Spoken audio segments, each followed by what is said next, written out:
Did you know that studies show, on average, every single human being lies to themselves 10 to 200 times a day?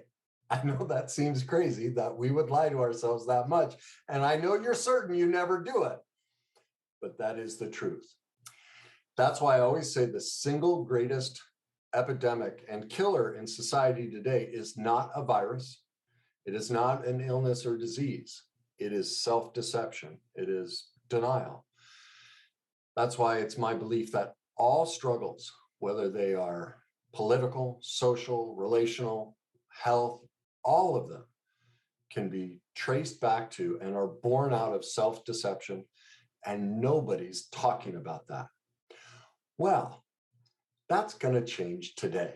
And to help me help you stop your self-deception and my self-deception too, we're all in this together, I've asked my mentor and friend, Mike Pinkston, to join us. So Mike, if you want to say hello to everybody before I tell everyone a little bit more about you. How are you doing, my man? Good to see you. And as always, I love you. And I'm so thankful you're doing this. And I love you. And I'm grateful to be a part of this. And howdy, everyone. Well, let me tell you a little bit about Mike. If you guys don't know, for nearly 40 years, Mike has been helping others heal from complex emotional, physical, and sexual trauma and abuse. He's also an expert in diagnosing and treating PTSD, dissociative disorders like multiple personalities, sex addiction, love avoidance, and codependence. Mike is also an expert in parenting and marriage and family structures. He has advanced certifications in EMDR and clinical hypnosis. He's also a leading expert in the field of neurofeedback, which is a cutting-edge treatment for many emotional and psychological difficulties that regular talk therapy and medication just can't find solutions for. It's the newest thing to help people overcome their pain. It helps with things like ADHD, bipolar, anxiety, depression, PTSD, addiction, and much more. And finally, Mike has spent over 25 years supervising and mentoring other clinicians do their work. And so if you have gained benefit from what I do and watching my videos or reading my articles or my book or anything, you owe a lot of that to what I learned from this man and the years we spent working one-on-one and have been in touch since. And now we have a wonderful friendship. And so Mike's gift is behind the camera, helping other people find their gifts. So I've been slowly it's like the Wizard of Oz trying to get them out from behind the curtain. And I've been slowly getting them out here, and I'm so thankful. I'm not sure that's a positive analogy, but that'll work. Well, yeah, maybe. I guess the positive sides of the Wizard of Oz, he had a gift, he hid his gift. Now, yes, there are some negative aspects of that. I'm not drawn on that. But I'm just very thankful that the world gets to benefit from what I've learned and from you. And now we get to share it with others, and we get to tackle this. To me, again, I think it's the single most important topic out there. It's self-deception or denial. You can call it whatever you want, but it's prevalent everywhere. And so I guess we started talking about this. We talk every week, and that's what gave birth to this podcast was, how prevalent this is and how impactful it's been in both of our lives to realize that self-deception and denial are at the crux of our own recovery journeys. And I guess my first question is, because most people watching this are going to be going, yeah, it's my husband, it's my wife, it's my best friend, it's that political party, it's that person on the other side of the debate. They're the ones that lie to themselves 10 to 200 times a day. It ain't me. So, and that's just not true. It's all of us all day, every day. And so that's the first place to start is how can we lovingly wrap our arms around people and help them walk them along the path to see in a loving way, oops, yeah, most of the time it's me. What would you suggest is the way to go about that, Mike? Well, I'm going to back you up a little bit. on how we began to discuss this. We were talking about Tim Melody's work, and she has a book called The Intimacy Factor. And in that book, in the introduction, she talks probably the most I ever heard her talk about the other side of adaptation. In her system, you have the shame side on one. I'm looking at it in my mind's eye. You have the shame side, which most people are more familiar with, low self-esteem, not having boundaries, not having a good grasp of owning your reality, poor at self-care, and they don't live in moderation, and tend to be immature people. The other side of her chart has to do with what I call, and I think she does too, the false empowered side. And so this is the better than side.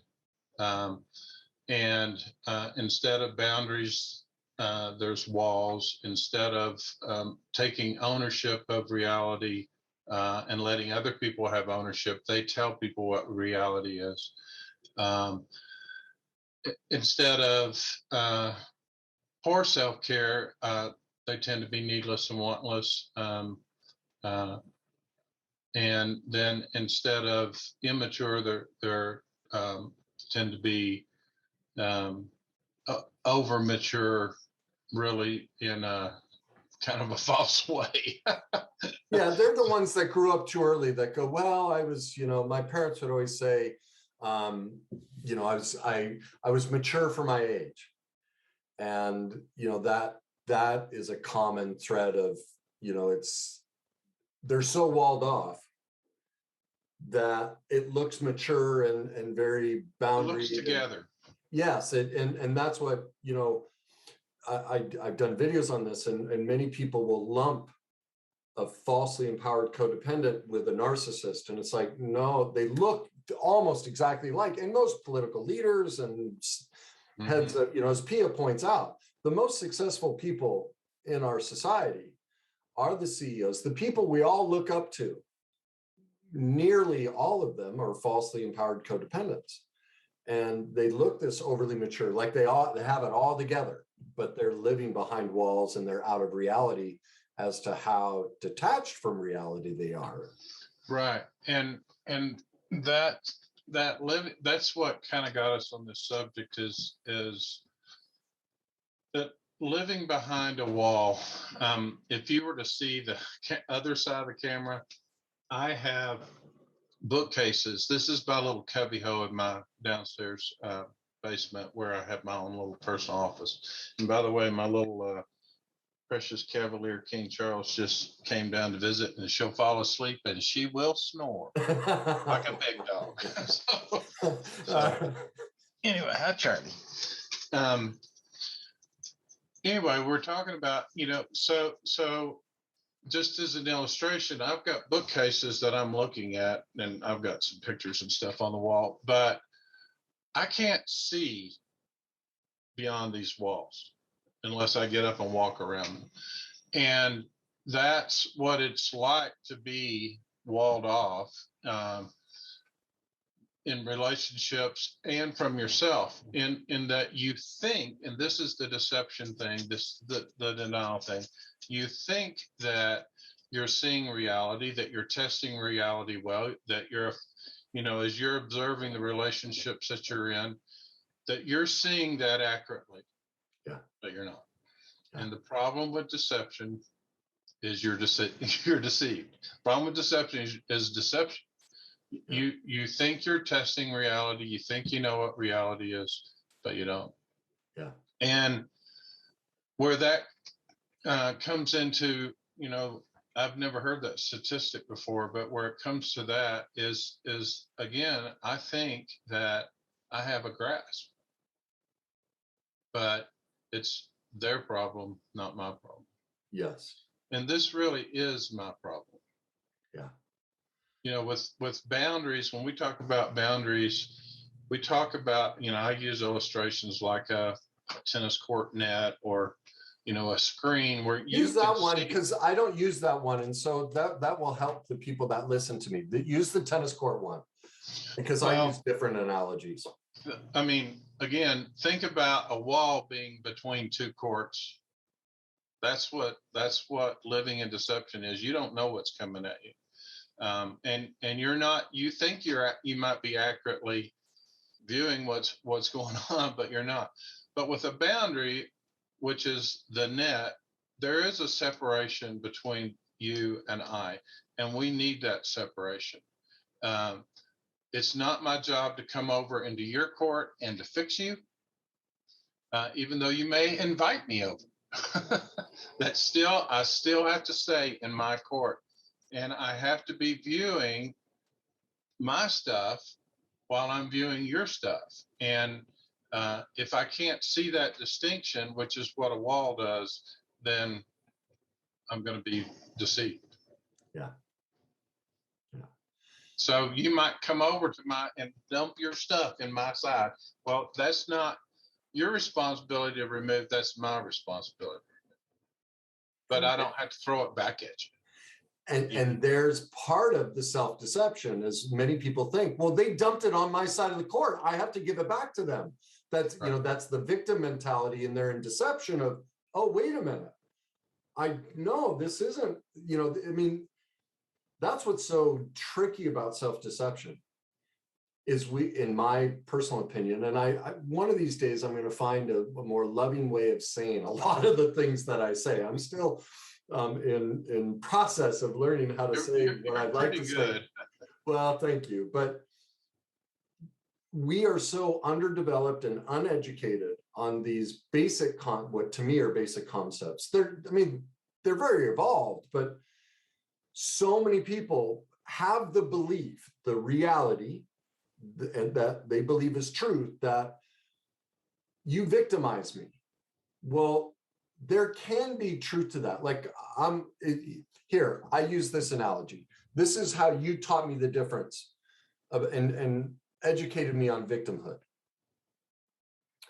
And I don't know if you remember this, but this was very early on in our working together. And you said to me, Kenny, imagine you're walking down the street, minding your own business, not doing anything. And all of a sudden you get shot by a sniper, shot in the leg, and you just buckle over. Now, you didn't do anything. You didn't ask for it. You're not responsible for being shot in the leg by a sniper. That is something that did happen to you, but you are responsible for the fact that you chose to be walking on that street. Like, that didn't happen randomly. You made that choice. Now you also have another choice. You can choose to lay on that concrete and scream, oh my God, this is so unfair. How dare everyone, and bleed out and let yourself, and just everyone walking by go, can you believe what they did to me? I didn't do anything. And look at all this blood coming out of me. Isn't this awful? Or you have choices. You can ask a passerby, hey, this awful thing happened to me. Would you be willing to help me get up? I need help. I need to get somewhere. Now, if you don't want to do that, you can also crawl or find some way to get yourself to a hospital. You are responsible for that. Now, but your responsibility doesn't end there. Once you get to the hospital and they take the bullet out, it's now your responsibility to go to physical therapy and learn how to walk again and heal. And so that's the problem with relationships, politics, everything.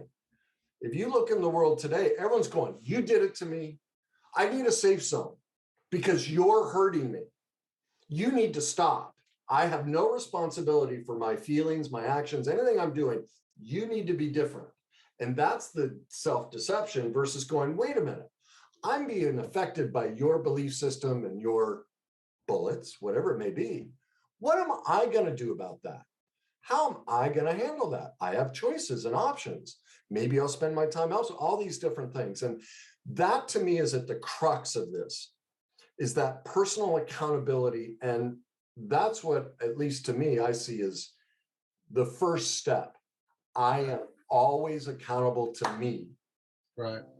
And it's not, and what we're seeing is this big push of, no, I'm not accountable. You are always responsible for me. That, what do you think of that way of describing it? I think that's right on. And I think that's oftentimes in marriage counseling, that's the kind of things we see. You know, it's playing the blame game or tit for tat. And, you know, part of that whole process is bringing people out of denial that they don't need that other person to be perfect or okay for them to be okay. They have to do that work, and they have to take that responsibility. And if they've got blinders on, it's really hard. And most people that come into our offices for marriage counseling, they do have blinders on. You know, it's her fault, it's his fault. He did this, she did that. This has been my experience working with clients. The single greatest breakthrough in their recovery is when they click in how they are deceiving themselves. That's when I see their recovery just explode. When they, I mean, it's a teaching process part, on my end, but the way I like to do it is to try and walk them into that. You taught me that, of the way you would walk me into my own bullshit.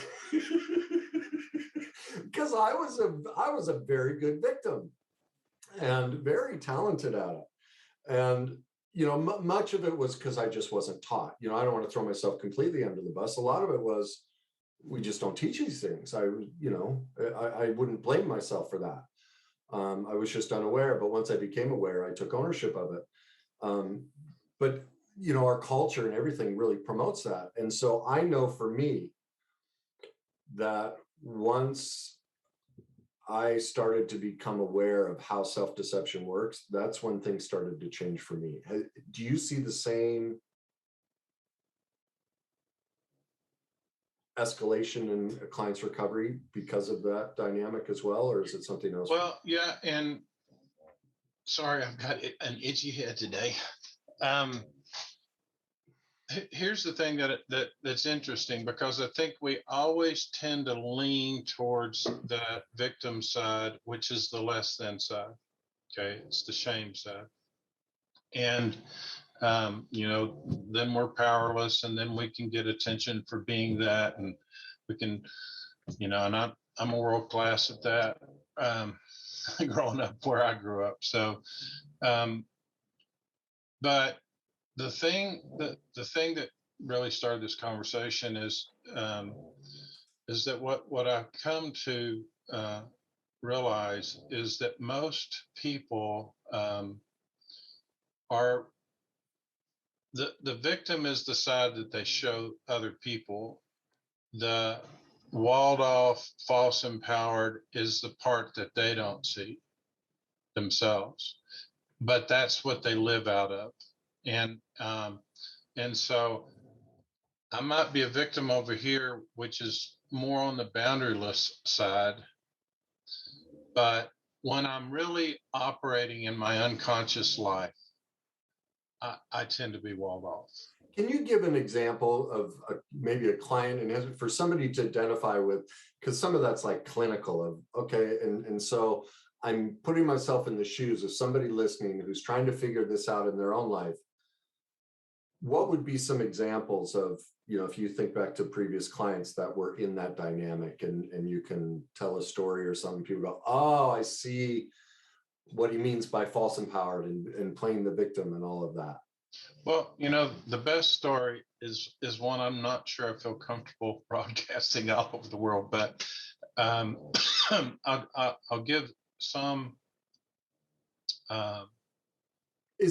You're more than welcome to use a story from our work together. If you remember something where I did it, I don't have any issue with that being exposed, if that jogs your mind. Well, I'm more comfortable with you talking about you than me talking about you. Thank you. But I'm just giving you permission, because I use that all the time to protect other people. And so it doesn't, I appreciate your concern for me. I'm just letting you know, My boundaries on it are I've given you permission. Sure, I hear you. Yeah. Well, I mean, I can think, the problem is I can think of too many stories and trying to digest one that would work for this purpose. But I think the story that I would tell is that I was working with a client who had, she had been a victim, and she'd been a victim of sexual abuse when she was a kid. And professionally, she became a therapist. And part of that was, I think, directly related to what were the covert messages that she grew up with? And one of the messages was that she, her dad was a grumpy old man, and when he would come home from work, she'd get up in his lap, and she could turn that around. She would make dad happy, and she learned really that she had more power than she did. I mean, the reality is, dad did let her do that, and that's a covert message, and that's a powerful message. And so she grows up and she becomes therapist, she gets married, blah, blah, blah. And she marries a guy who is pretty healthy, and he really doesn't need her. He wants her in their relationship. And lo and behold, another guy comes into her life, and he's the perfect target, if you will. He needs her. He needs her help, and next thing you know, they're establishing an attraction for one another. And I don't know if this really illustrates what you're saying, but the deal is, you would think that the abuse that she did encounter would be the the basis of her motivations in life. And I'm not saying that she probably didn't have some of that, but that was in front of her. She saw that. She knew she could be hypervigilant, for example, but she didn't see this false empowering message that says, I can change people's lives. And that's self-deception, right? And that's somewhat hiding, being walled off from yourself. Does that make any sense? Yeah, you might have to edit that out. I'm trying to think of something a little bit. I mean, I get it, but for people to follow that are learning this, it could be a little bit difficult. And I'm here. This would be, I hear this a lot. Somebody who comes in and goes, I'm not a victim. I'm not, no one can victimize me. And that wall of false empowerment, yet they're the victim everywhere in their life. But I will not identify as the victim. Don't you dare call me a victim. And I didn't victimize myself. I won't do that. Like, it's an anger and a defensiveness of, I will not, because they were so victimized that their solution became wall. I'm going to be strong, tough, powerful. I'm no victim. You see that in a lot of, it was predominantly a male issue with, but now you're seeing it. I see it in, the women's movement has created a really angry, false empowered woman. Like, if you look at a lot of the messaging they're getting, it is, be a boss bitch. Put up this wall. Don't let a man come in and get near you. Now, I'm not denying men have been imperfect, but we're creating this dynamic. Instead of improving both sides, as I always say, we're just converting the female side to become what they didn't like. Shut down, walled off men. Yeah, and neither of us are from the perspective that women haven't been victimized truly in the workplace and all kinds of things. When we go back 20 years or especially before that, even there's just I was watching a video the other day about music, and they were talking about male performers, and the women that were in there, they were the arm candy, if you will, but that they were insignificant, and they were treated as if they were insignificant, and both of us are against things like that, and so we don't want to. My sadness is that the remedy that's being promoted, right, and I agree with you fully, is creating, they've just become what they hated, and right. That's the sadness of the lack of it. All it goes back. That's why I made this my career. It's about emotion, the lack of emotional maturity in society. Because ultimately, self-deception denial is, I don't have the emotional bandwidth to accept the truth about myself. Right. I can't let it in because it's an injury of, oh, God, I don't want to admit that about me. Please, no, I can't be that. And that's what I realized from my own recovery. It was when I could make peace, and that's why I gave you permission to use stories about me. My only way out is in owning and making peace, forgiving and loving my perfect imperfections. It is in confronting my self-deception. That's at least when I've seen clients, their lives catapult. It's when they could stop the shame and the fault, how they'd hide behind the wall of false empowerment. I don't want to see this imperfection. I can't see it anymore. Don't tell me about it. Don't make me see it. I don't want to see on the other side of the bookshelf, as you we're talking about. Or the shame-based victim who's like, oh, there's nothing I can do. It's all them and it's all me. Both are deceptive. When I can let in, oh my God, I am deceiving myself, whichever way I go in that dynamic, and I can feel the weight of that, appreciate that I'm just doing the best I could. And how could I not have one or both of those reactions based on how society has been, based on how no parent has taught how to be a parent? We're all imperfect. And I can accept that and then go, it's just the best I could do with where I was at the time. And I'd like to do better. And I'm going to screw up more at it. But I am going to own when I do. And I'm going to love that piece of myself instead of banishing it behind the wall of self-deception, which could be false empowerment or the shame-based disempowerment. I'm going to bring it to the surface and I'm going to love it and share it with others. To me, that's the remedy. And that's what we haven't done with women. We've just said, look, go become, and I've done posts about it, and not all. I mean, some women are like, so it's our turn. Get over it. Right.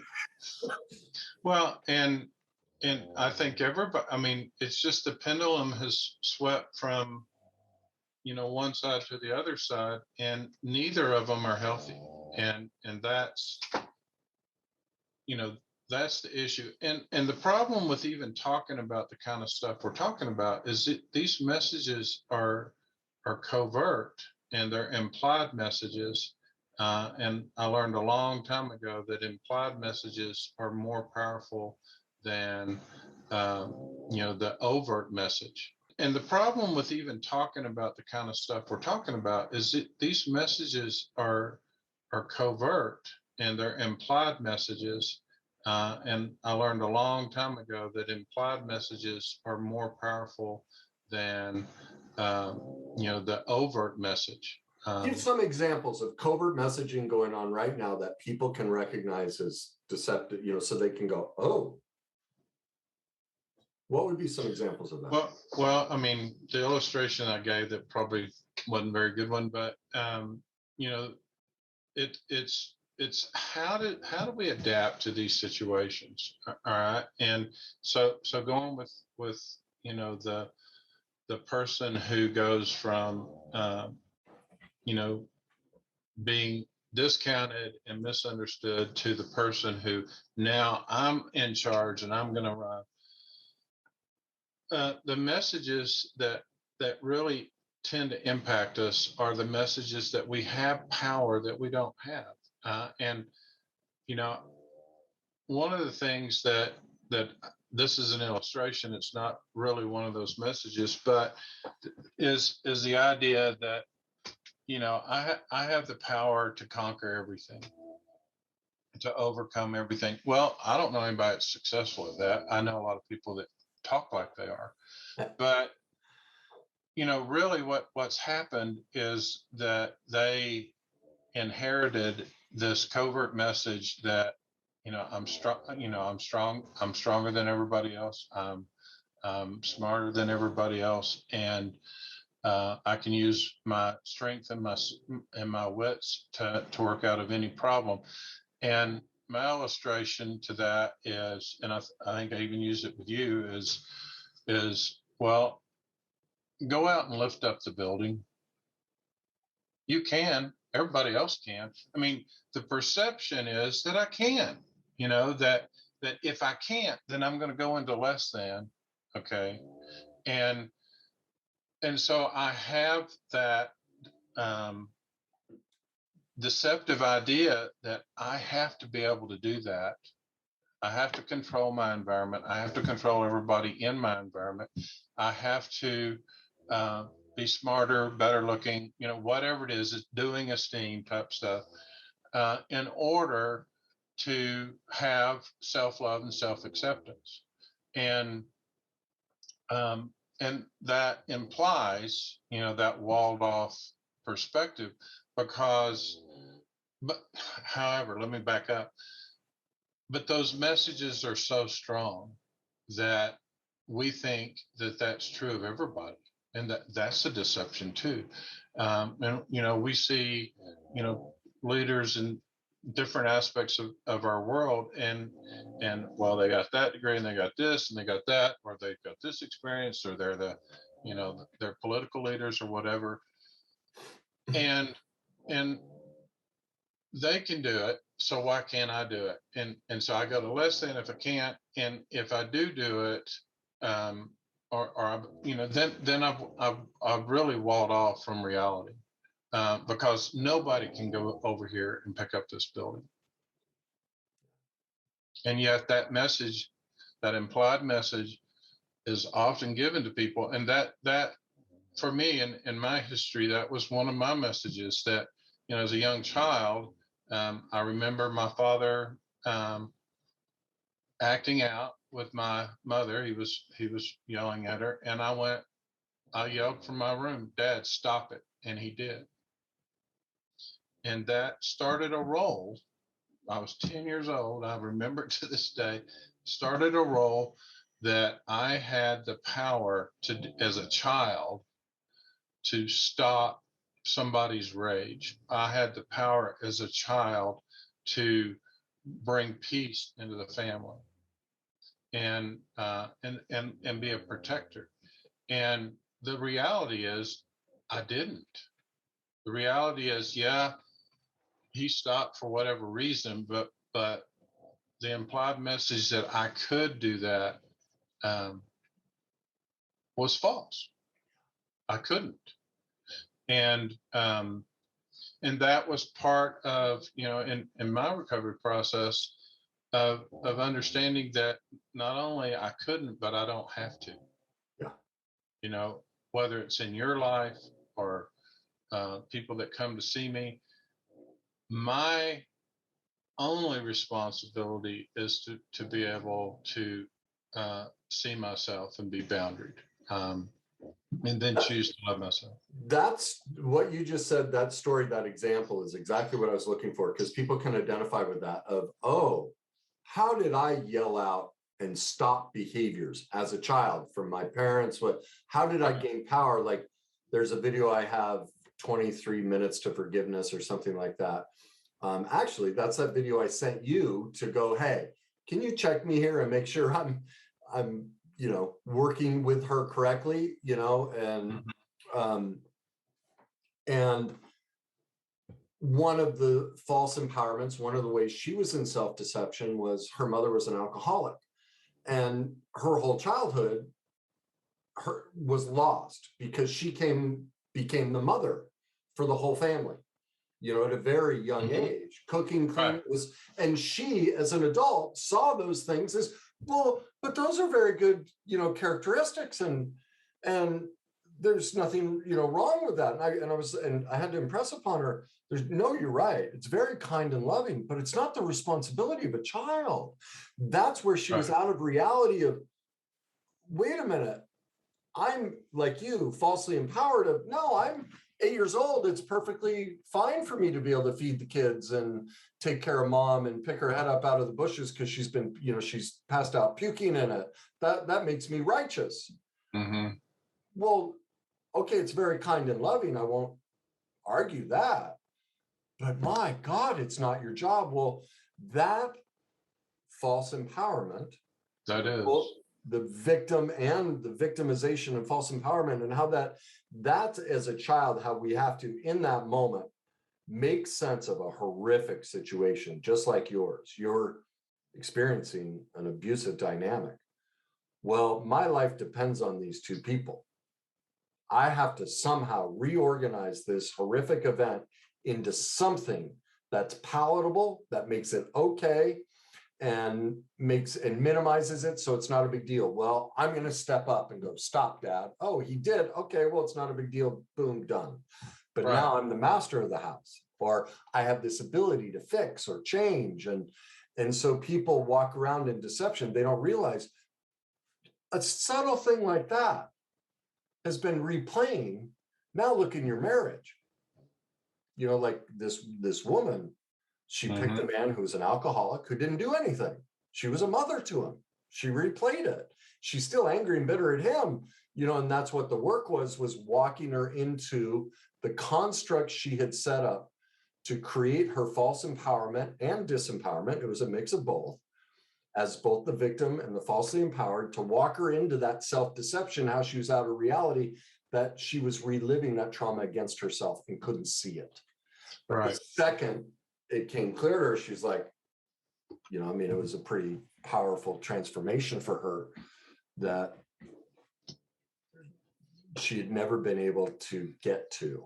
And mostly she'd been to, lots of therapy and lots of big name people, but they don't deal with the self-deception. And that's what I see mostly, is people aren't helping people in that area. Do you see the same thing? I have statements, but I'm not sure it's the answer to that question. So you can make it either way. All right. So let me just share what I'm thinking. Basically what you're talking about. When I think about this in my own history, it was a lot easier for me to perceive reality where I had some control over it. And so, as a strategy for pain, it allowed me to stuff my pain. I couldn't see it really. I could feel the anger I felt, when things are out of control, and I would get angry to try to, get them into control. But it was and this is true of the false empowered side, that it creates this denial about what's really happening. Okay. And so what happened to my fear? What happened to my pain? Well, I stuffed that and took on this job of like I'm together or something, and really some pretty horrible situations as for a child to be in, and with adults around you that are out of control. And what?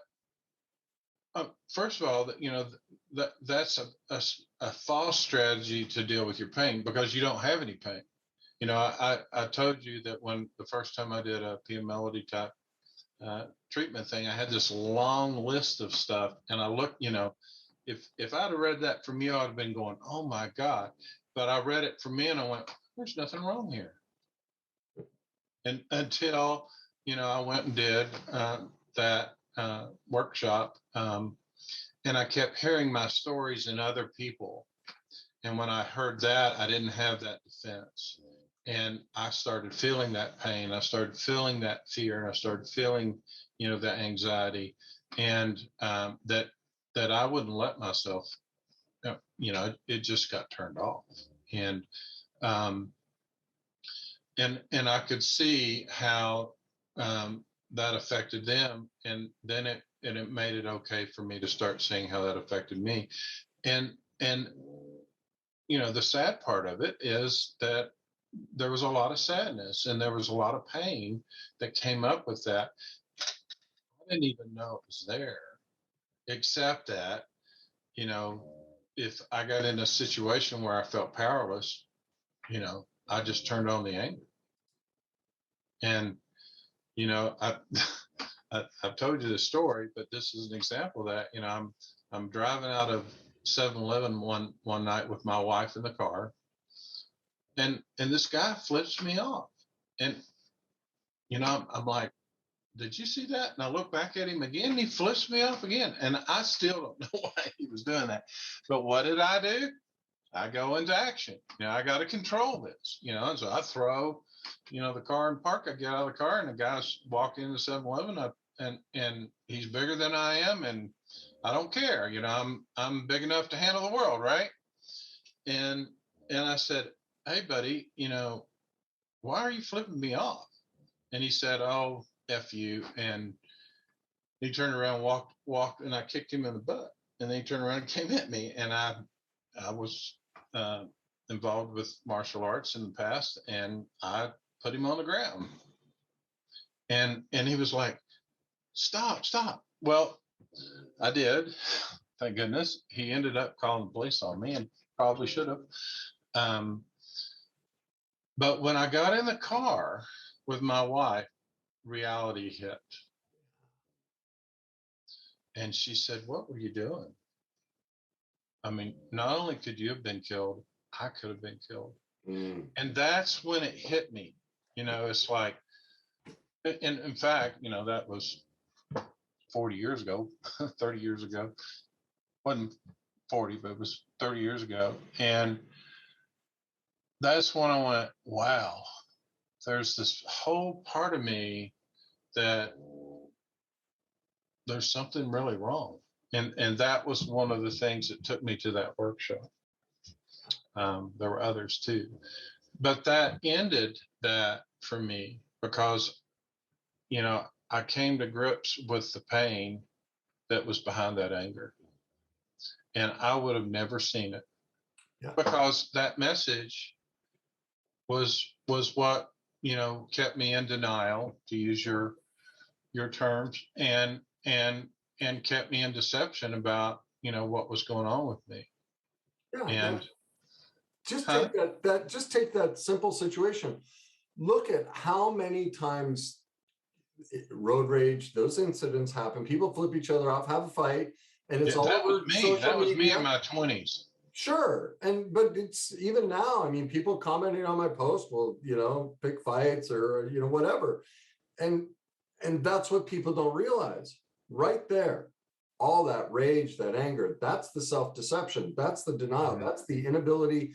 Like, they don't see that. And I don't call them bad people. We don't teach. Right. That. Do you realize that like, you were unaware until that moment? Whoa. I've got a problem here. Now, how did you become aware of a problem? Because you educated yourself on all this stuff that we don't teach. Right. And so everyone's suffering politically, socially, relationally, all these health, everything. Because, as I call it, emotional mastery. A lot of this, look, you can't blame anybody. It's really, as I say, in the last 50 years, we're starting to talk about emotions. For a species that's been around for millions, billions of years, to be 50 years into it, like, that's why I said the next frontier is emotionally. It's not tech and all, that's all silly. It's that the younger generation is starting, they don't have a leader yet to teach them how to deal with their emotions, but they want to. And they think it's great to deal with. You're seeing these athletes, they're quitting going, hey, and I wish they wouldn't call it mental health, because I don't think that's what it is. It's emotional health. Mm-hmm. You know, that's what the real term is. And that's a whole nother topic of how we don't, that's also denial and self-deception. We won't call things what they are, because emotionally, we don't have the development to recognize, oh, it's not a mental problem, it's an emotional problem. It's emotional health that is making us stressed, anxious. Those are emotional issues. Those aren't mental problems. But at any rate, the point is much of our deception is because as a society, we are so deceptive, deceived as to what is really the source of the problem.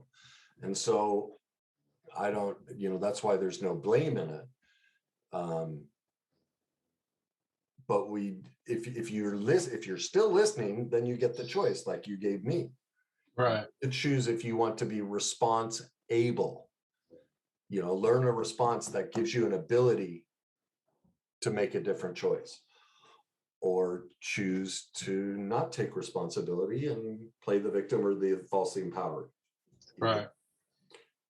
Well, and I want to go back to something, and it goes back to the tennis courts and the nets. The person you described, I'm not that different than that person either. And really what we're doing is we're jumping over the net, and we're going over and we're caretaking. And we get kudos for caretaking, and that seems, like a positive thing. There's a radical difference between caretaking and caregiving. Yeah, love that. And caregiving comes from me being on my side of the net. Yeah. Caretaking means I come over and I take care of you. And I do, get a lot of positive messages for doing that. And for me, that was really what, I basically became, the way I avoided pain is I would caretake instead of, and I wouldn't caretake me, I'd caretake you. Yeah. And when I began to heal, I not only could give you care, which implies that you have the abilities to give yourself care. Yes. And I had the ability to do that for myself as well. And so that brought me in my head to that needless and wantless thing, like in my family, what I saw is if anybody expressed vulnerability, no one did that. And if they did, somebody would get hurt typically, or that was my impression. And so, I was kind of proud of the fact that I didn't have needs and wants, that I could take it. Yeah. Now that's an implied message. I can take, well, that's a message for men in particular. I do believe. Now I'm not, I've always said when it comes to self-care, the worst woman, female, is better than the best guy typically, because they are empowered more than we are. Not everyone, but most are. But men, we aren't. And so what do? We get busy, we get doing things, and we don't even recognize our needs unless it comes, what I hear all the time is, sex, and but it's creating this image that I'm impenetrable and that I don't have needs and wants and I can do anything, I can do everything, which is very narcissistic. It's not real. It's again, it's living behind the wall, it's living deception. But for me, when I saw someone have a need, even if it was a healthy person, I saw it way over on the other side as being needy, and needy people get hurt. And so it's better for me to be needless and wantless. And I even as a therapist, I used to make up that whole thing was better than being needy. And it's not. It may have the appearance that it's better, but it's not, because again, who gets lost in the mix? Me. And when that happens, I'm living in a false reality. I love how the power of words, caretaking versus caregiving. Right. You see the people pleasers are takers, but they're deceived. Oh, I'm so nice. Who was it? Bradshaw, I think, talks about killing with kindness. And, that there's a deceit to it, and there's a twisted, sadistic nature to it of I'm so nice. And my mom was that way. My mom would kill you with kindness. And I always felt like, God, when she'd get really nice, it felt like something was being taken from me. And that's that sadistic quality of those people that are so nice. There's a taking to it. They're trying to caretake you, but that's why I love that word. It looks like I'm giving you care, but really what I'm doing is I'm in deception that I'm taking from you. I want power. I want to be your savior. I also want credit and how I don't take care of me, how I do so much for you. Like there's all these, covert messages and covert processes wrapped up in caretaking versus caregiving. And, that's what I had to learn was I was a master caretaker and was taking. I never talk about self-deception. So I have a whole chapter in my book, The Day I Saw My Darkness, when I realized how evil my caretaking was. And it's still hard. Like I'm feeling the emotion come up to admit that truth, that my niceness wasn't nice. And, right.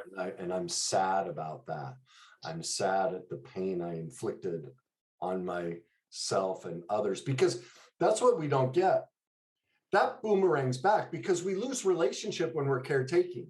People push us away or they feel the manipulation, but relationship is not possible because it's your tennis court analogy. It's, you're on the wrong side of the net. There's no separation. Right. There's relationship must have a boundary for relationship to exist. It's not a walled off or a consumptive all on one side. And so that emotion isn't just for the hurt I caused others. It's the hurt I caused myself because I can't have relationship when I'm taking as I give care to you. So caregiving, as you pointed out, that's not always about you. No. That's me.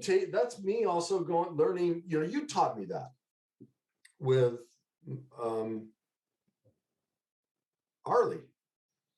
And, when I was first dating her, that a lot of her behaviors didn't work for me.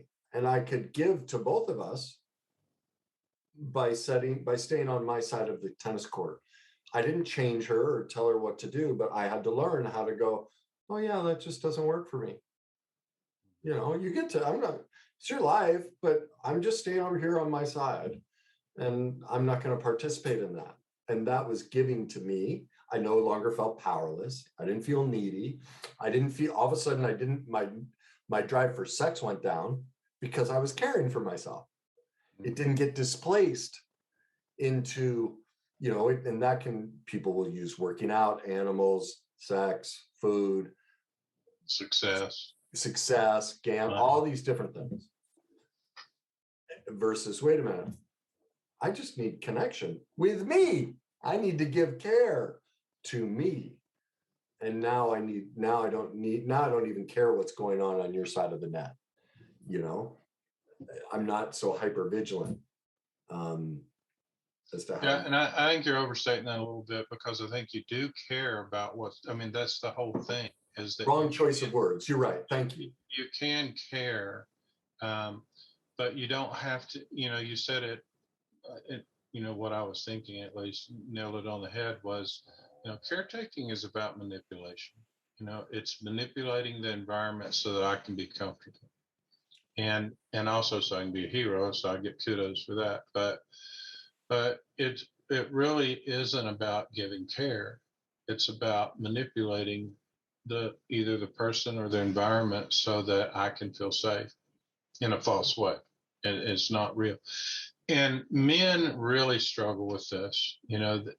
Most, I mean, I get it. Most men just don't want to face that they do have needs and wants. They don't want to face that they have pain inside because they spend their lives, and that's how we're taught.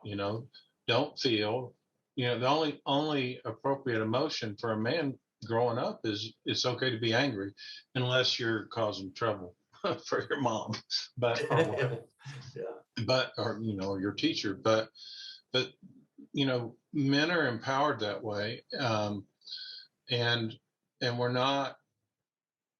So we spend a life building this whole thing of this image that we think we're supposed to uphold, and then we get in a relationship with a woman, and she wants to know us, and we don't even know us, and she wants to have a relationship, and she wants to share, and she wants to you to share your dreams, and you build something together. Well, with some men, that's impossible.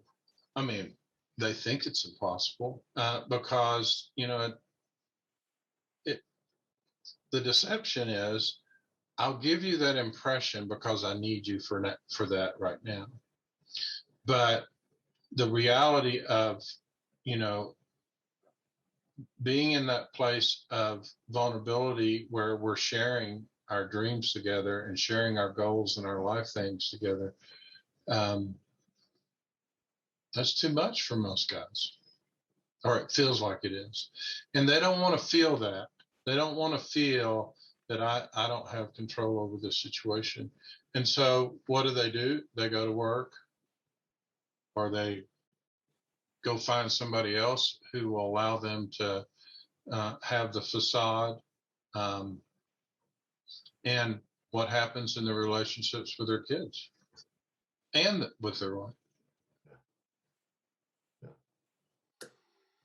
And I know you wanted to do that different, and I certainly wanted to do that different. That was a big thing for me, that I wanted my kids to be able to grow up, first of all, in an environment where they were safe at home, but also where they could be known, and they could have differences, and they could develop their own personhood, and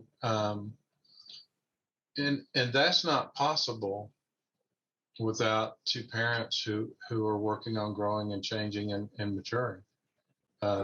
That's the key, I think, right there. To me, it's the sniper analogy. What we may not be taught how to be a parent, and I don't know that that's society's job or school's job. Government demand that, I don't know. But if you're going to take on the responsibility of having a child, that's the one that I just don't get.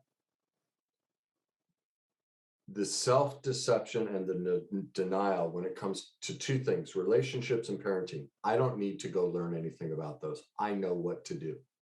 I watch my parents, or I don't do that. Like, the massive amount of self-deception and denial about the pain and trauma we all experience in childhood. Everyone, it is not possible for any of us to escape childhood without wounds, unless you were raised by a God. Because think of it, it would require perfection to escape childhood without a wound or many wounds. It's just not possible. Every person is perfectly imperfect and screws up, and at times is abandoning or controlling or walled off, all these different things. especially as a society that's never taught any of it and people aren't even aware of it. So how can you even tell me your childhood was perfect and you didn't experience any of this? So the level of denial and self-deception to face any of that, own that, and do anything about it, what would you say to somebody who's listening right now, who's caught in that and going, or they know somebody and going, yeah, I don't need to learn any of that. That's a waste of time. Or I just disagree with you, Kenny. What would you say? Well, the first thing I don't think that I would win this discussion. I think that you're so beautiful. I just love how kindly you say that. Well, I'm just saying, that when you're behind that wall, it usually takes some fairly severe life events to change, a divorce, a loss of a job, a loss of a child, a loss of a mate, those kind of things where you start asking those questions again. But the place I would tell them to look is look at your relationships and look, if you've got kids, look at, how do you parent? Often we see, parents come in that, they're so upset that they can't control their kids and they don't really have a relationship with their kids. They don't know what's going on with their kids. And I'm talking about teenagers mainly. And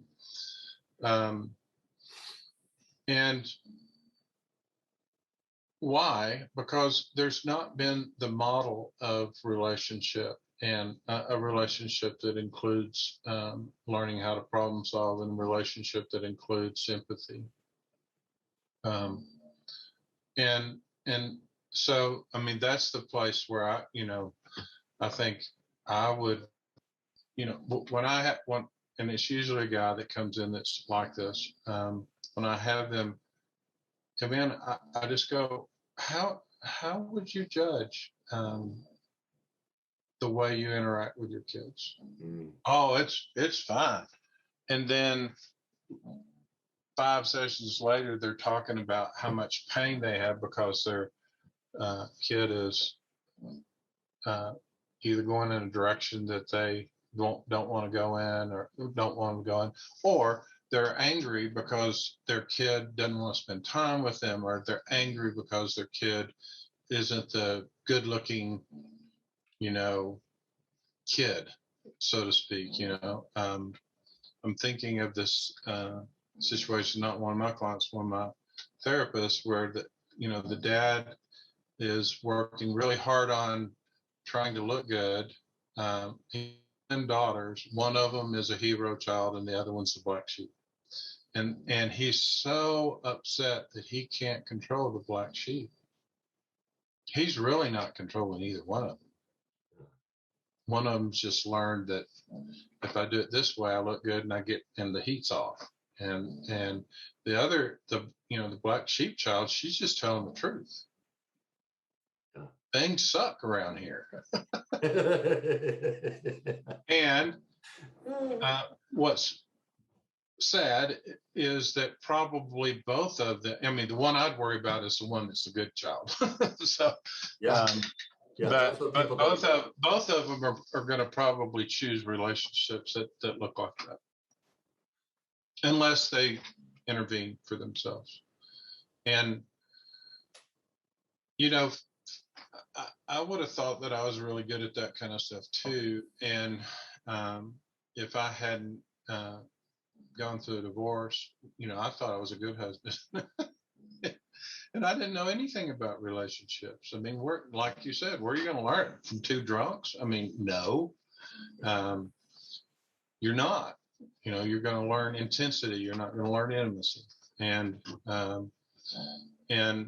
But that put me in enough pain that I knew I had to do something different. If I wanted, I didn't want to be my age now and not have relationships with my kids, not have a relationship with my wife that is deep and tender.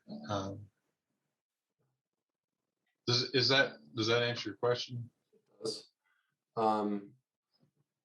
It's been my experience when I get calls from parents, and they want help with their kids, usually a teenager. And the question I always ask is, is that they'll tell me a little bit about what's going on. I said, well, I always say something along the lines of, well, what if we discovered there might be things you and your husband or you and your wife could do or address that might help your child? Are you open to that possibility? And if I get a response like, well, no, it has nothing to do with us, this is them, I won't take them on as a client. But I have found even those that, in all but 2 cases, it's been my experience, any parent who's struggling with a child, the child is just mirroring what the parents are doing. Yeah.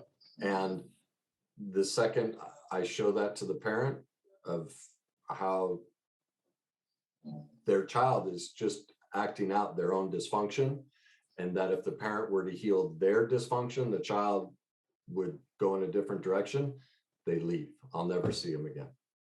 And that's the self-deception that I find heartbreaking.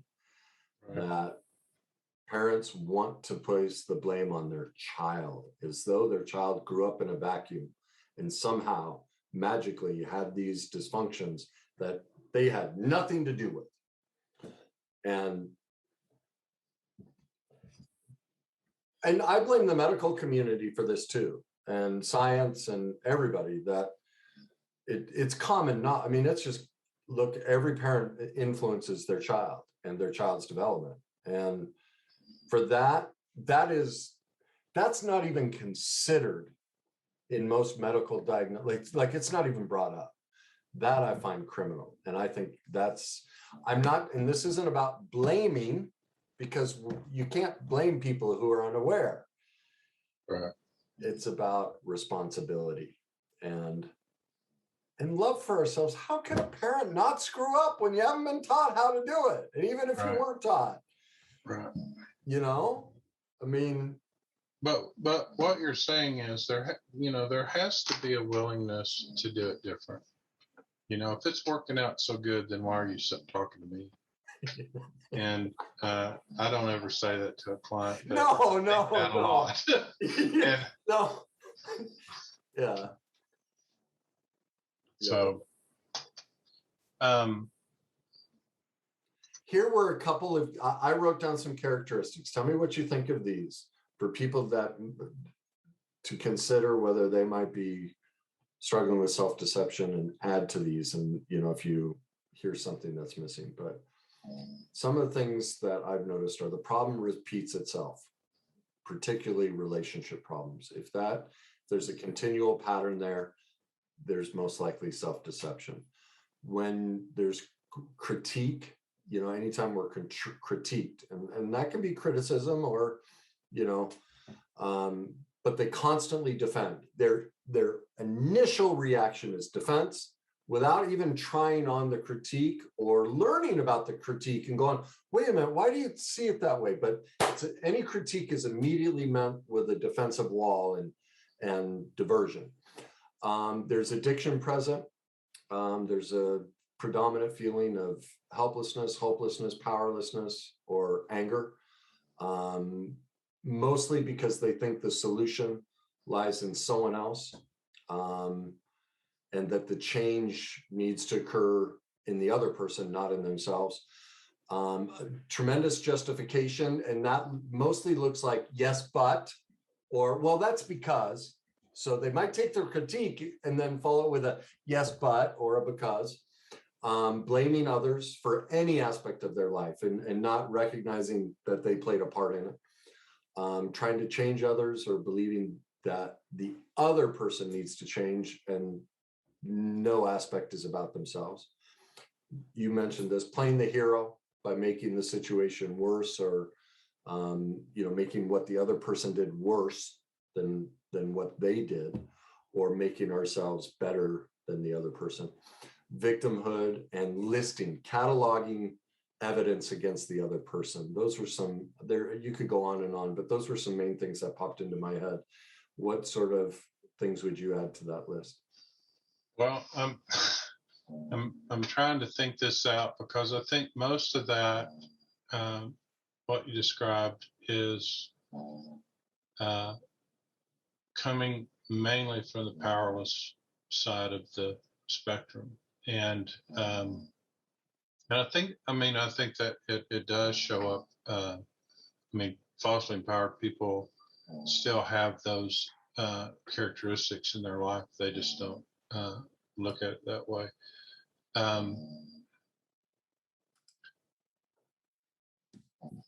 I would like to think about that more so that I can be more concrete than I am right now. But again, I think if we go back to, the PIA's model, and you look at the false empowered side, you have the better than perspective. So I know what's going on. I am the person in power. When you were talking, I was thinking about certain types of men who are power men, they're corporate leaders and that kind of thing. And the reality is, I have a good friend who comes across that way. Now, he isn't that way. He's definitely been working on this area, but he just comes across very much in control, and he has the answers. He knows, what's going on with everything. And he doesn't present that way so much, but he could. He just doesn't. But as I have gotten to know him more deeply, it's that there is, that is a facade.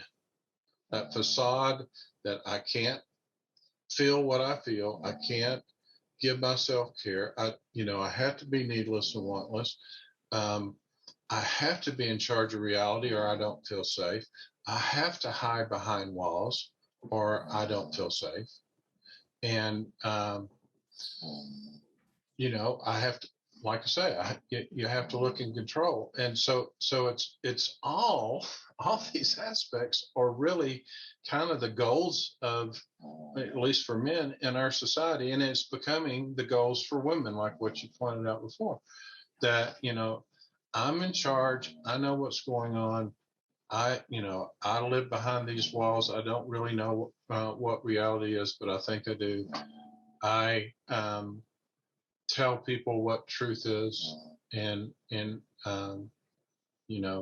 like we get on our pulpits about that. And I have about 600 videos of me on the pulpit, Mike. I'm very good at that. And articles in a book, like I get stuck on that pulpit quite often. Yeah.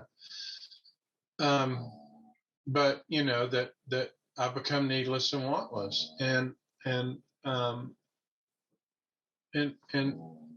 not become. I am needless and wantless, and seeing self-care as a way to protect myself versus self-care being a way to care for myself. And I think our society has moved in this direction of, well, if I'm all those things, I'm successful. And I don't think that's successful. Then what is successful? Give people, paint a picture of what moderation would look like and maturity.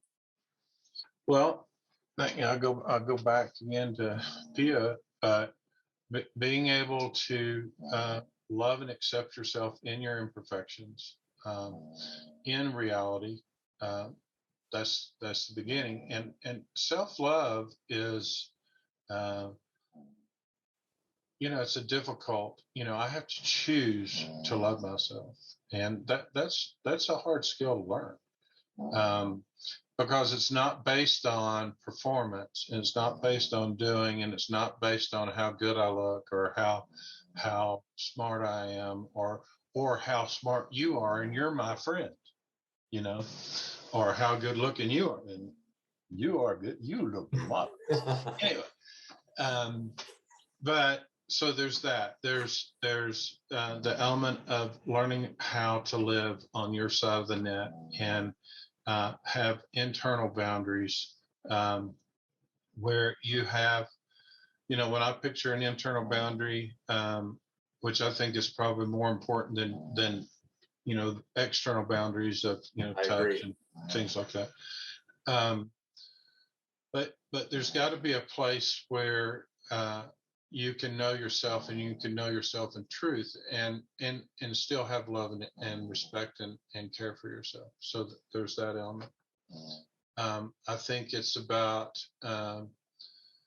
being able to have reality, but not have to dictate reality, which is the foster power side, or have somebody else tell you what reality is. And sometimes in therapeutic situations, people come in and they don't know what reality are, and they look at you as look at me as the answer guy, and that doesn't work very well with me. I'll just turn it around on them and ask them, and I'm not doing that to be hard on them. I'm doing that because they've been taught that somebody else has the answer, and both of us are about, we don't want to give.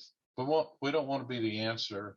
We want you to be the answer for yourself. And that means that you can see reality, and you don't have to defer all the time, and you don't have to tell people, what reality is. And that's caregiving. Yeah. And then there's self-care, learning to ask for what you want and need.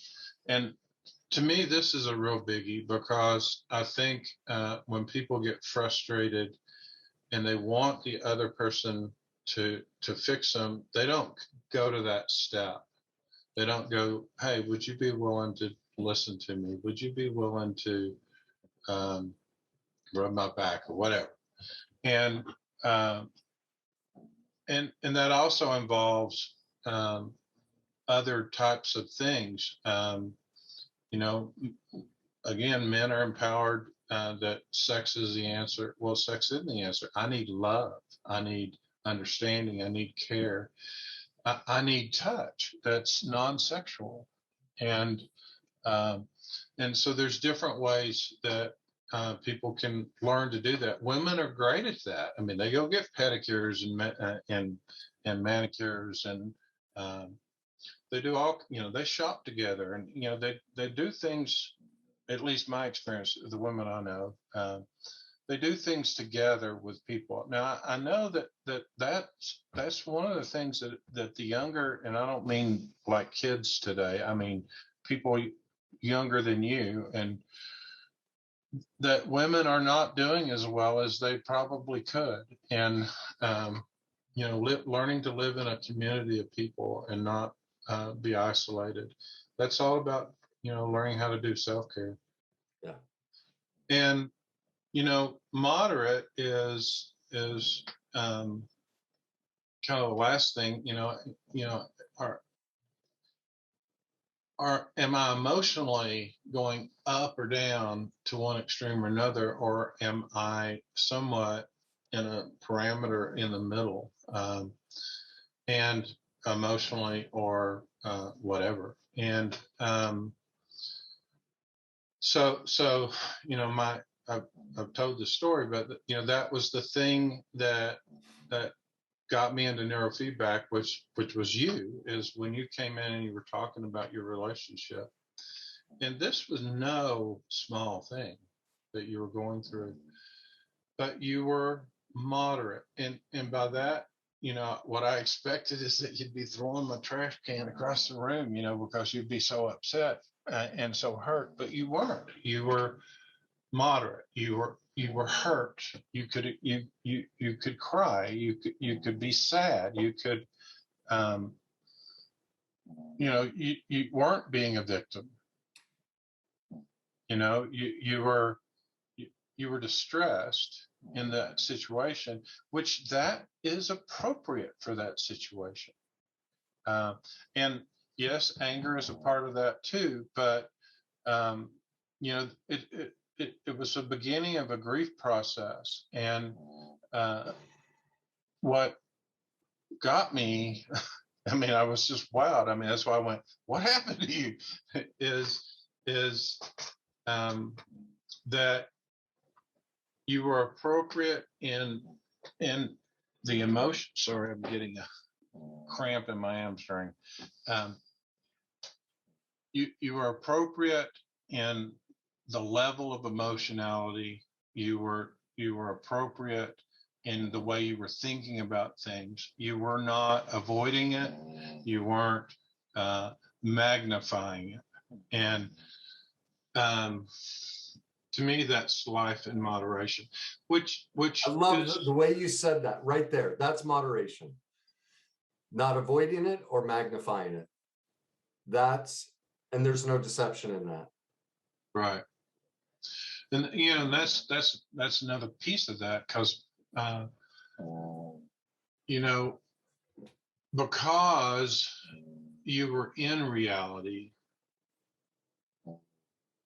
and you could face that reality, as hard as that was, yet you had the abilities and the skills to stay boundaried, to not lose yourself, to not disappear, either with a machoism or the victimized side of it. And you were asking for help. You were doing self-care. And that's impressive. I'm so grateful to both women who put up with me.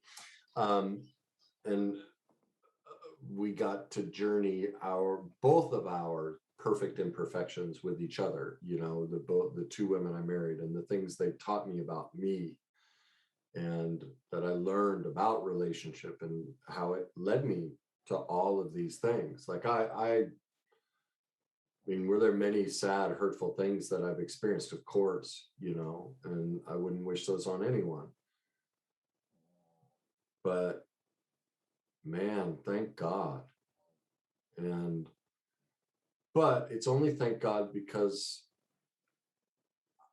instead of laying on the sidewalk bleeding out, I chose to crawl to an emergency room, which, was many counselors before you. I mean, it wasn't that I just started with you. I started at 21 years old. But sadly, very few people are what I would consider qualified. And luckily, the time was right for me to start the journey, was when I met you. And but I'm incredibly, that's what I realized, is I needed that second marriage to face things, because really what you're describing is a lot of, because I remember parts of those conversations we had as that marriage was falling apart. And really, I was getting into reality. I was dropping out of self-deception. And that's what that relationship taught me the most, was, oh my God, I am so full of it in so many areas. And not because I'm a bad person, but it's really hard to see this. And the whole society sets up. It is hard to. It's incredibly hard. And society is so deceived. All of its mechanisms promote not seeing it. Right. Like, whoa. And the relief I felt when I could see it, because I came up with this analogy. I call it the scales of injustice. All of us, even me, I still put myself in this category, are in massive denial and self-deception, and some moments less, but I don't believe that process ever ends. I think there's too much, the human psyche is too complex, and we're too close to it to ever fully achieve complete awareness, authentic awareness of ourselves. I think it's too big of I think it's the task of life. And so because of our denial and self-deception, when there's denial and self-deception, there's no truth. I don't see myself clearly. And so because of that, I don't see anything clearly, but I think I do. Exactly. And because of that, I can't have high self-esteem, because with no truth, this must be low. They have to be out of balance. Mm-hmm. And because I can't love myself if I don't know myself or see myself. And so ultimately, what's the remedy? Truth. I have to get some more sand on this scale of, oh my God, I'm full of it here, I'm full of it here. And there you would pick words that are much more kind than, that, because that sounds really aggressive and mean, and it's not my intent. At any rate, there are better words to describe it. And one day I'll find them where they feel more soothing to me. But the more I can see and admit, oh, yeah, I'm playing a part in this. And oh, I set this up, and oh, I manipulate. Here, a perfect example, like our talk this week, I was talking about an aspect of that relationship and how we broke up early on. I broke up with her. But then I saw the devastation in her face. And I decided to stay because it was two things. One was, wow, growing up the way I did, that looks like somebody who cares about me. To be that devastated, you must care about me. But I had to admit, as I admitted to you, there's also a level of, that's not a word, despicableness. It was despicable what I did, because it was also about power and control. And I wanted that. Look at what I did to her. And, so, but if I can admit that truth and also recognize, well, where did I learn that? Well, those are that level of manipulation. I can tell you my childhood, I can give you thousands of stories of how I learned that that's relationship. So I'm not excusing it, but I can take ownership of it. And that's the reconciliation process. At least when I learned to start to do that's why the denial, self-deception process to me is the cornerstone of any recovery. That has to be something everyone learns how to do on their journey, because without it, you're masking over and you don't even know it. Would you agree? I would. Yeah. I would agree. Why don't we end there? Because I think you brought up a great topic. I'd like to do another show because you said the change in me on neurofeedback. I'd like to do a show that's all about neurofeedback, because it is a process and a therapy that brings results that I don't think anything else can deliver, and it sticks. Right. And that's new. And that's powerful. And I think the people that enjoy what I do need to learn about that, because while there may be things I've helped them with, I can't get them across that bridge. Right. And I was thinking about that earlier. First of all, neurofeedback is not new. It's been around for 60 plus years, but People's awareness of it. Awareness is a whole different thing. And I mean, you have to be in the right place and time to even become aware of it. But what it does, I mean, what we're talking about today are skills in general. Having the ability to do self-care, having the ability, or not the ability, learning the skill of self-love, learning the skill of boundaries and self-care. And but for many of us, because of the way our brain works, we don't have abilities that maybe someone whose brain was healthier would be able to do. And so, the more I learn about how our brain works and how it operates, the more, I understand how important it is, not only, for people who are depressed or whatever, but people that are relatively healthy, but they have these inabilities to be able to function appropriately. And, you know, I guess that was the thing that I saw in you, was that you had lots of skills, but you didn't have the ability to get there. And that's right. And so, you know, neurofeedback's about learning how to self-regulate, or teaching your brain to self-regulate so that you are regulating yourself. And having that, you know, having that ability is very important. Here's how I would describe it. This has been my experience with neurofeedback. To use your bookcase, I've read a lot of books on all of this stuff, and I've learned a boatload of information. I've forgotten more than I remember. And so infilled in that is skills, knowledge, skills, and tools is the phrase I use all the time. Tons of them. I'm loaded with them. But many times in my process, I couldn't get to certain shelves on the bookcase. All that information, the knowledge, skill, and tool was right there. I knew it was there. I'd reach for it, but I couldn't grab it and use it because I didn't know this. The brain has a certain way it connects and talks to itself that allows those messages to be acted out. And you can see all of that and know it, but if those wires aren't connecting, you can't do it. Doesn't matter.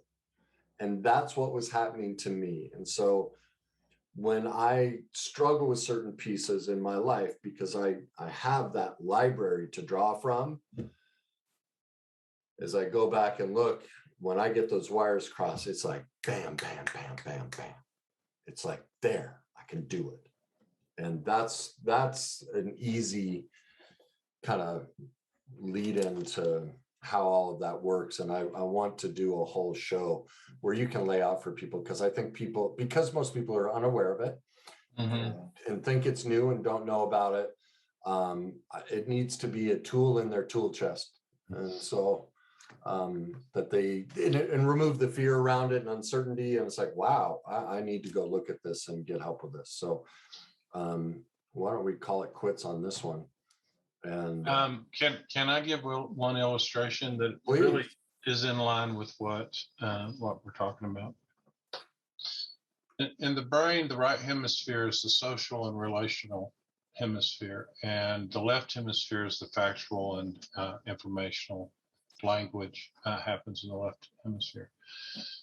And in studies, they have shown that people that have strokes or they have some kind of lesions in the right parietal area, fusiform gyres, they have a very difficult time actually reading facial expressions, understanding with empathy, all kinds of things like that.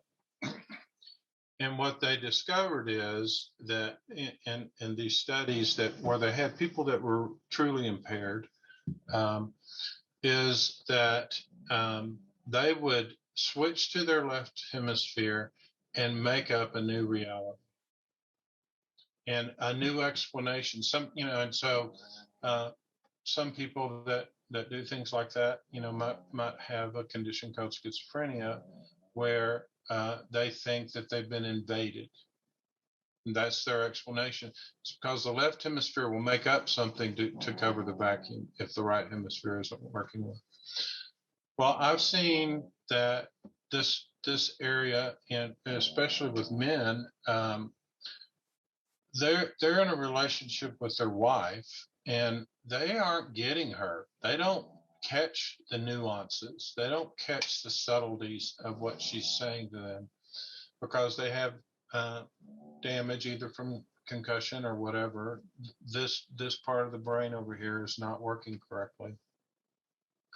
And so they flip over and become lawyers, experts, and they argue. And again, they're not aware of the energy they put out. And they think I mean, again, we're talking about self-deception. They think they're doing it right. They are putting out effort. It's just that it's not hitting home. And I remember a guy That's me. that had this issue, and he called me up after we'd worked with him, and he goes, "I now get it," and this was his term, it wasn't mine, but he said, "I'm going to call that the asshole factor." He said, "I just didn't, I thought I was getting there and I wasn't. And I was missing it, but now I can see it." And their relationship was on the brink of end, and now it's not. And that's an ability. That's not a skill. I mean, he could have worked his butt off trying to mirror and do all the communication skills, all that kind of stuff. But giving him that ability to actually connect relationally. Turning that side of his brain on that he wasn't aware was shut down. Yeah. Brought up natural skills that were already there that he couldn't access. We just gave him something to see. Yeah. He got into reality. Oh. Right. Yeah. He was blind before, and after that he could see. Yeah.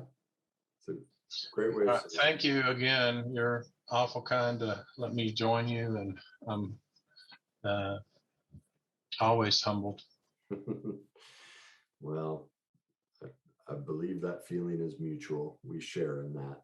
So I love that you give me and everyone else your time with this, because there are a lot of people who want help and they just don't know where to go and what's the right help. And at least I can only speak from my experience. The things you've taught me that I now pass on to others, and things I also went and learned on my own, have helped a lot of people. And I'm thankful that you're coming out and sharing it, because everyone says you have to pull me out. Thank you for doing that. Yeah. Well, and everyone says things differently. And, like I love Gabor Mate and the way he communicates a lot of this stuff. And because of what you were just talking about, the word choices and the demeanor that I use, I can many times go, ooh, it wasn't quite what I wanted. And I can't always get to it. And so yourself and others, like Gabor specifically, I'm like, that's more the heart I want to express it with.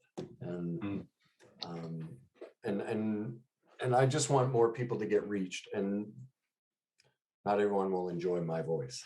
So, but I want them to get what I believe is the most thorough, complete information, because there's a lot of people out there providing information.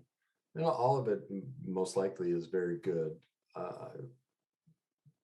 But I think there's a depth and breadth that you offer that many don't. And that's what interests me. And I like to share that. So as to anyone watching or listening to this, after listening to this, if you feel like self-deception and denial is a struggle for you, my suggestion to you is to pick up a copy of my book, Your Journey to Success. I have a whole process in there that teaches people the process I had to discover, how to conquer my self-deception. That's really what it shows, is how to discover that within yourself. So I'd encourage you to do that. You can find that on Amazon. I'd also encourage you to go to my website, www.thegreatnessuniversity.com. It is a wealth of free information. I'm getting Mike to write more articles. We have another one coming out soon. He's writing more, but there's a previous article on there where you'll learn about neurofeedback. There are many things: codependence, narcissism, relationship, parenting, all these different dynamics. It's a wonderful resource of articles, videos, book recommendations, tons of resources, and free download exercises, things to help you. Maybe it's not self-deception you're struggling with, maybe it's something else, but many ways to help you. And as I always say, no matter what you decide to do, just please, if it works for you, enjoy the journey.